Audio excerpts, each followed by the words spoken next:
গিন্নি, আজকে রান্নাবাড়ি কি আয়োজন? ইঁচড়ের তরকারি। ধেত, এই একঘেয়ে ইঁচড়ের তরকারি খেতে কি আর ভালো লাগে প্রত্যেকদিন?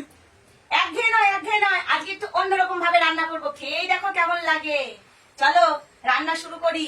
আর কি কি লাগবে সেটা আগে দেখে নি, চলো। ও চলে এসেছো তো, কি কি লাগবে দেখে নেওয়া যাক একটু। এই দেখো ইঁচড়টা তো সেদ্ধ করে রেখেছি, দেখেছো একদম নরম করে সেদ্ধ করেছি। আর তার সঙ্গে লাগবে চিংড়ি মাছ। বলাই তো হয়নি কি দিয়ে কি রান্না করব। ইঁচড় তো রান্না করবো সেটা শুধু বলে দিলাম। তো আমার কাছে অল্প একটু চিংড়ি মাছ ছিল, তো সেটা দিয়ে আর মুসুরির ডাল দিয়ে বড়া করে তারপরে কিন্তু আমি ইঁচড় রান্না করব। অল্প চিংড়ি মাছ আছে তো কি হয়েছে, তাই দিয়ে একটা রেসিপি হয়ে যাবে। তো চিংড়ি মাছ আর এই যে মুসুর ডাল ভিজিয়ে রেখেছি, এই পেশাই করে নিয়ে তারপরে বড়া করব, তারপরে কিন্তু ঝোল তৈরি করব। তার জন্য লাগছে আমাদের আলু, পেঁয়াজ কুচি, আদাটাও বেটে নেব, কাঁচা লঙ্কাটাও বেটে নেব, আর লাগবে আমাদের জিরা গুঁড়ো, ধইনা গুঁড়ো। তো এই হলো আজকের রেসিপি। রেডি করা যাক আজকের রান্নার পদ্ধতির সব জিনিসপত্র। প্রথমে ভিজিয়ে রাখা মসুর ডাল নিয়ে নেব, তারপরে নেব চিংড়ি মাছ, যে কয়েকটা ছিল একবারে দিয়ে দেবো। তার সঙ্গে দেবো দুটো কাঁচা লঙ্কা আর একটুখানি আদা কুচি। এবার মিক্সি করে নেব।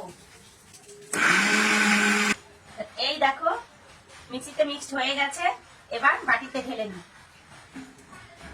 আমি কিন্তু একটু জল দিইনি, ব্যাটারটা এইভাবে তৈরি করতে হবে।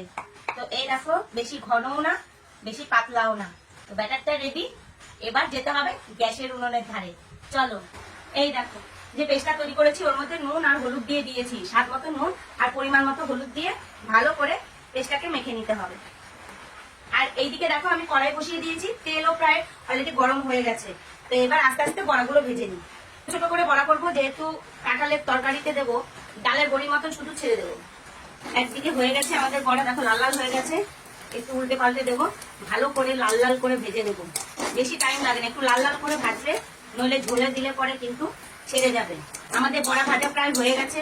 তো দেখো কি সুন্দর লাল লাল বড়া হয়ে গেছে। এগুলো ঝোলের মধ্যে দেবো তো আরো টইটুম্বু হয়ে যাবে, যেমন রস বড়া হয় সেই রকম কিন্তু হয়ে যাবে ঝোলের মধ্যে দিলে পরে। এবার বড়াগুলো আস্তে আস্তে তুলে নেবো। তো বড়াগুলো তুলে নিলাম, এবার আস্তে আস্তে সবকটা বড়া ভেজে নিই। বড়া ভাজার যে তেলটা আছে ওই তেলের মধ্যে আর একটু তেল দিয়ে দেবো, অনেকটাই তেল লাগবে। এরপরে আলুগুলো ভাজতে হবে। তো এই তেলের গরম হয়ে গেলে এর মধ্যে তেজপাতা আর শুকনো লঙ্কা ফোড়ন দিয়ে দেবো, আর দিয়ে দেবো গোটা জিরে। এগুলো ভালো করে লাল লাল করে ভেজে নেবো। তো ফোড়নগুলো লাল লাল হয়ে গেছে, এবার এই তেলের মধ্যে আলু ছেড়ে দেবো, আলু দিয়ে দেবো। এবার আলুগুলো একটু ভালো করে ভেজে নেবো, একটুখানি নুন আর সামান্য একটু হলুদ দিয়ে দেবো। আমার আলু ভাজা হয়ে গেছে, এবার আলুগুলো এক এক করে তুলে নেবো। এবার এই তেলের মধ্যে পেঁয়াজ দিয়ে দেবো আর কাঁচা লঙ্কা কিছু দিয়ে দেবো। ভালো করে একটু ভাজা ভাজা করে নেবো। পেঁয়াজগুলো একদম ভেজে লাল লাল করে ফেলবো না, সামান্য হালকা একটু ভাজা ভাজা করবো, যাতে নরম নরম হয় সেইভাবে একটু ভেজে নিই। এই দেখো পেঁয়াজগুলো ভাজা হয়ে গেছে, এবার মশলাগুলো দিয়ে দেবো। এখানে জিরা, ধনিয়া, আদা আর কিন্তু লঙ্কা দেওয়া আছে, একসঙ্গে পেস্ট করে নিয়েছি। তো সবগুলো একবারে দিয়ে দেবো। আর এদিকে আমি গরম জল বসিয়ে দিয়েছি, তো এখান থেকে একটু জল দিয়ে মশলার মধ্যে দিয়ে দেবো। ভালো করে একটু কষিয়ে নিতে হবে। এবার একটু হলুদ আর লবণ দিয়ে দেবো। এবার লবণ দিয়ে দিলাম, স্বাদ মতো পরিমাণ মতো হলুদ দিয়ে দিলাম। এবার ভালো করে মশলাটা কষিয়ে নিই। তাহলে আজকের থেকে আর চিংড়ি মাছ যদি কমও থাকে অসুবিধা নেই। তো এইভাবে বড়া করে আর কাঁঠাল দিয়ে হোক, আলু পটল দিয়ে হোক, এভাবে কিন্তু ঝোল করে খাওয়াই যায়। অল্প চিংড়ি মাছ আছে, কাকে দেবো কার পাশে দেবো চিন্তা করছেন, তো চিন্তা করার কোনো কারণ নেই। একটুখানি মুসুরির ডাল ভিজিয়ে রেখে বেটে নিন আর চিংড়ি মাছটা বেটে নিন। বড়া করে এইভাবে মশলা কষিয়ে আলু দিয়ে, কাঁঠাল দিয়ে হোক, পটল দিয়ে হোক, একটু ঝোল করে নিলেই হয়ে যাবে। তো আমি মশলাটা আস্তে আস্তে কষিয়ে নিই, ভালো করে কষতে হবে।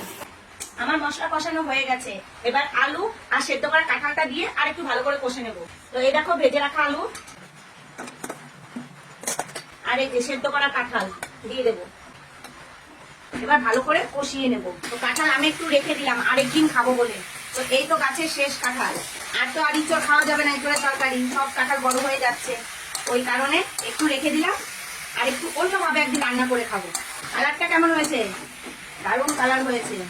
যদি কাঁঠাল দেওয়ার পর মনে হয় যে আরেকটু হলুদ দিতে হবে, তো আমার মনে হচ্ছে আরেকটু হলুদ দিতে হবে, তো আমি আরেকটু হলুদ দিয়ে দিই। আর যখন মশলাটা দিয়েছিলাম তখন মনে হলো যে হলুদে হয়ে যাবে, আর কাঁঠালে কোনো হলুদ লবণ দেওয়া ছিল না, তো সেই কারণে এখন আবার একটু হলুদ কম মনে হচ্ছে, ওই কারণে একটু হলুদ দিয়ে দিলাম। তো আমার মশলা, কাঁঠাল, আলু সব কষানো হয়ে গেছে। এবার দেখো এদিকে গরম জল বসিয়ে দিয়েছিলাম, এখানে একটা তরকারি রান্না করেছি, তো সেই কড়াইয়ের মধ্যে গরম জল বসিয়ে দিয়েছি। তো গরম জলটা এবার দিয়ে দেবো। আমি একটু বেশি করে জল দিয়েছি, কারণ যখন বড়াটা দেবো ঝোলটা কিন্তু বড়ার মধ্যে শুষে নেবে, কারণ বড়াটা যেরকম মিষ্টি রসের টুকুটুকু হয়ে যায় সেইভাবে কিন্তু বড়াও টুকুটুকু হয়ে যাবে। ওর জন্য ঝোলটা একটু পাতলা করে দিতে হবে, তারপরে দেখবে আস্তে আস্তে ঝোলটা শুকিয়ে এসেছে। যখনই বড়া দেবে এতটা ঝোল কিন্তু আর থাকবে না। ঝোলটা ফুটে যখন আলুটা সেদ্ধ হয়ে যাবে তখন কিন্তু বড়াটা দিয়ে দেবো।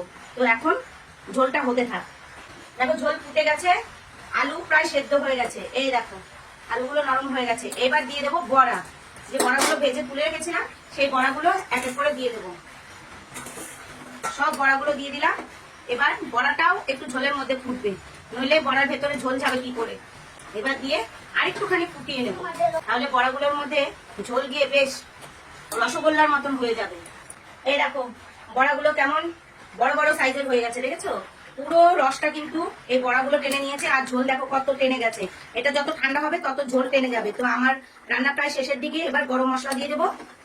গরম মশলা দিয়ে নামিয়ে দেবো। তো গরম মশলাটা দিয়ে দিই। আমি সানলাইটের গুঁড়া গরম মশলা ব্যবহার করি, এই গরম মশলাটা আমার খুব ভালো লাগে, আর সেন্টটাও খুব সুন্দর। তো আমি দিয়ে দিলাম গুঁড়া গরম মশলা।